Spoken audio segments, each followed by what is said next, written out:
5 nguyên tắc dùng người kinh điển của Tào Tháo, nghìn năm còn nguyên giá trị. Tào Tháo dùng người lấy quyền thuật mà chế ngự, trọng cái cốt yếu. Lưu Bị kết giao lấy tính tình làm trọng, cốt ở cái chân thành.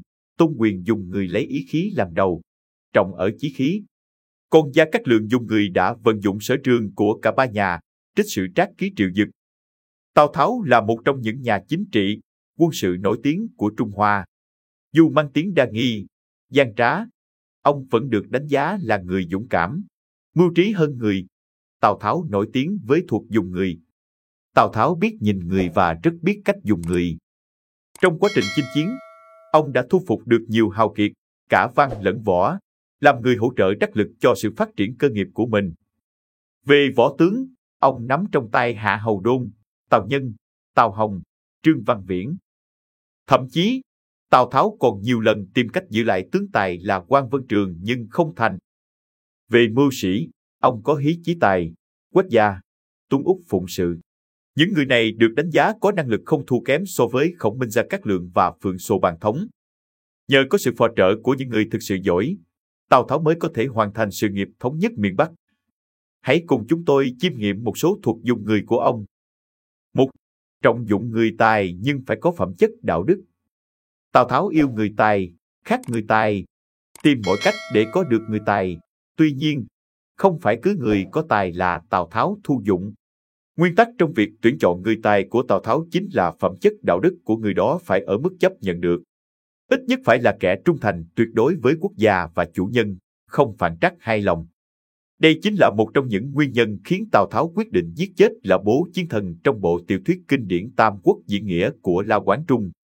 Trong tiểu thuyết này, tài nghệ của Lã Bố được đánh giá cao hơn cả Quan Vũ, Trương Phi và Triệu Vân, được người đời xưng tụng là nhân trung Lã Bố.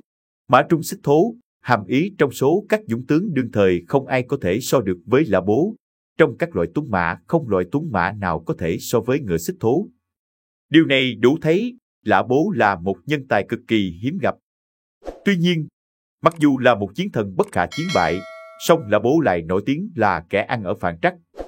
Ban đầu, Lã Bố là thuộc tướng của Đinh Nguyên, còn nhận Đinh Nguyên làm cha nuôi. Sau, Đổng Trác thấy Lã Bố sức khỏe vô địch muốn thu phục bố bèn sai Lý Túc, một người bạn cũ của Lã Bố mang ngựa Xích Thố tới dụ hàng. Lã Bố được ngựa Xích Thố, thích lắm đồng ý phản lại Đinh Nguyên theo về với Đổng Trác. Lúc bị bắt, Lã Bố có ý muốn hàng Tào Tháo nên nói rằng, Tào công xin hãy suy nghĩ.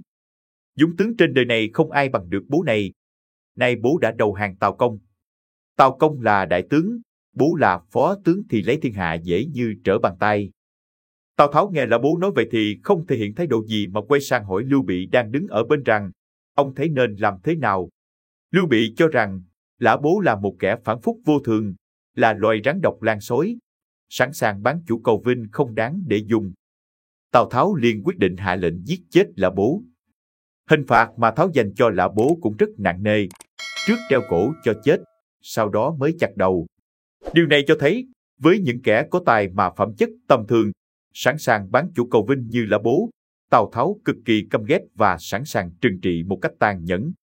Hay, chỉ dùng người tài, không câu nệ xuất thân. Cách dùng người của Tào Tháo là chỉ dùng người tài, không câu nệ xuất thân.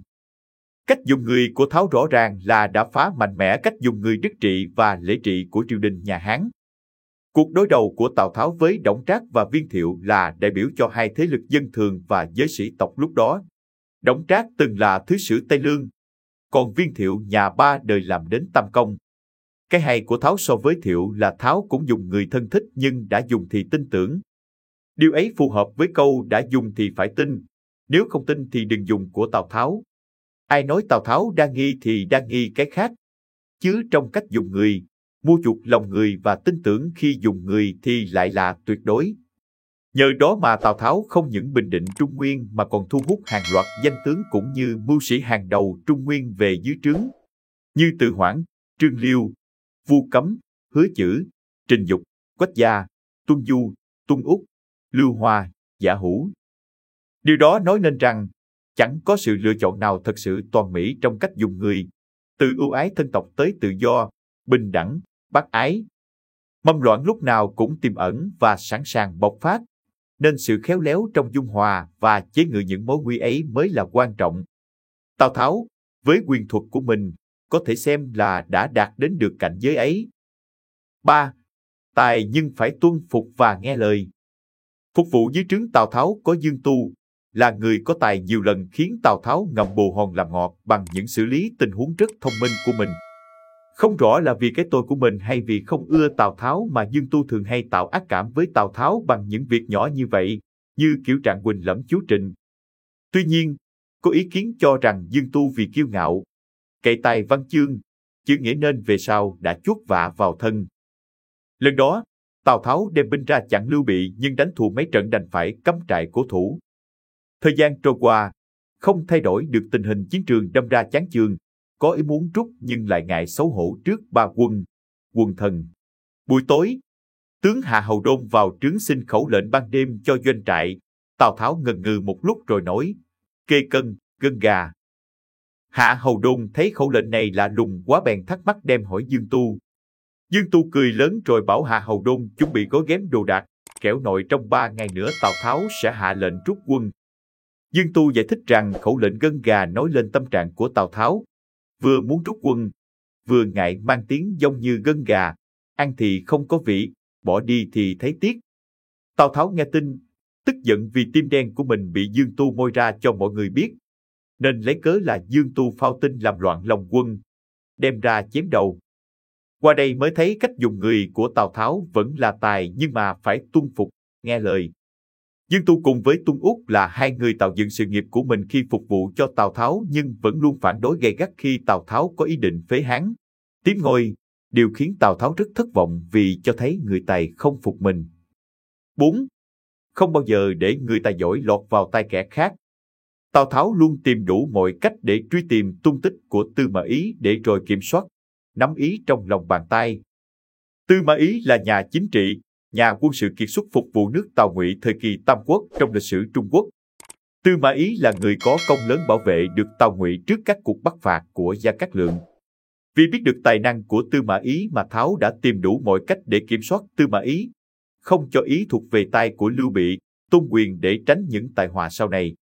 Nhưng Tháo lại không thể ngờ rằng, người chiếm mất cơ nghiệp trăm năm của nhà họ Tào không phải là Tôn Lưu mà lại chính là Tư Mã Ý. Tư Mã Ý có một đức tính chính trị rất tốt, lòng nhẫn nại và cơ mật. Sở dĩ Ý giữ được vào thế, phần lớn cũng là nhờ tính nhẫn nại biết nhờ thời cơ. Tư Mã Ý rất sợ tài lược cùng tính nghi ngờ của Tào Tháo, nên suốt thời gian Tháo còn sống, Ý không tỏ lộ tham vọng của mình bao giờ. Tháo thường bảo mọi người thân cận, Ý có tướng lang cố nghĩa là quay cổ nhìn đằng sau mà thân thể không động, giống như con lang, con sói. Về sau Tháo nói rõ hẳn ý nghĩ về Ý cho Tào Phi nghe. Ý chẳng phải là nhân thần, tất nhòm ngó nhà ta đấy. Bị nghi ngại như thế nhưng nhờ biết ẩn nhẫn nên Tư Mã Ý vượt được hết cả, khiến cho Tào Phi từ chỗ không đề phòng đến chỗ trọng dụng Ý. Tóm lại, thành công của Tư Mã Ý có hai yếu tố, thời thế và lực nhẫn nại. Nhờ ở lực nhẫn nại, Tư Mã Ý đã tàn trữ được nguyên khí, trí lực, không bị kiệt quệ như Gia Cát Lượng. Ý kém Lượng về đủ mọi mặt nhưng hơn Lượng ở hai chữ ẩn nhẫn. Thế nên mới có chuyện Khổng Minh, Khương Bá Ước xuất binh 5-6 lần hao người tốn của, 20 năm mà không lật đổ được nhà Ngụy. Tư Mã Ý phí chẳng bao hơi sức, chỉ một buổi cũng đã cướp toàn bộ cơ nghiệp họ Tào trong tay. 5. Mua chuộc nhân tài bằng mọi cách cốt để về bên mình. Đó chính câu chuyện Tào Tháo đã làm đủ mọi cách để mua chuộc lấy lòng Quan Công nhằm muốn Vân Trường rời bỏ Lưu Bị về dưới trướng của Tháo.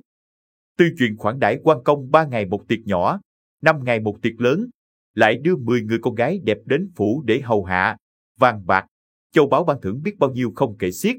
Đến việc phong cho Quan Công tước Hán Thọ Đình Hầu rồi cuối cùng là ban thưởng cả ngựa xích thố. Nhưng tất cả đều không làm cho Quan Vân Trường mảy may động lòng. Quan Vũ thẳng thắn nói với Trương Liêu, Tào công đối với tôi rất tốt, trong lòng tôi biết rõ. Nhưng tôi chịu ơn trời cao đất dày của Lưu tướng quân, từng thề là cùng sống cùng chết, không thể phản bội được. Tôi không thể lưu lại nơi này, chỉ có điều phải đợi lập được công, báo đáp Tào công thì tôi mới đi. Trương Liêu trở về nói lại với Tào Tháo. Tào Tháo không những không tức giận mà càng thêm kính trọng ông. Đó là một trong những hồi gây ấn tượng mạnh mẽ nhất trong tiểu thuyết Tam Quốc diễn nghĩa và cũng chính Tháo đã thừa nhận. Việc không thể nào thu phục được Quan Công là một trong những thất bại lớn nhất trong cuộc đời của nhà chính trị, nhà quân sự kiệt xuất này. Video chúng tôi đến đây là kết thúc. Cảm ơn tất cả các bạn đã quan tâm tới Xe Hay V88 và theo dõi video của chúng tôi. Đừng quên like, share và đăng ký kênh. Đặc biệt đừng quên bật chuông để theo dõi những video khác nhanh nhất. Một lần nữa xin cảm ơn tất cả các bạn.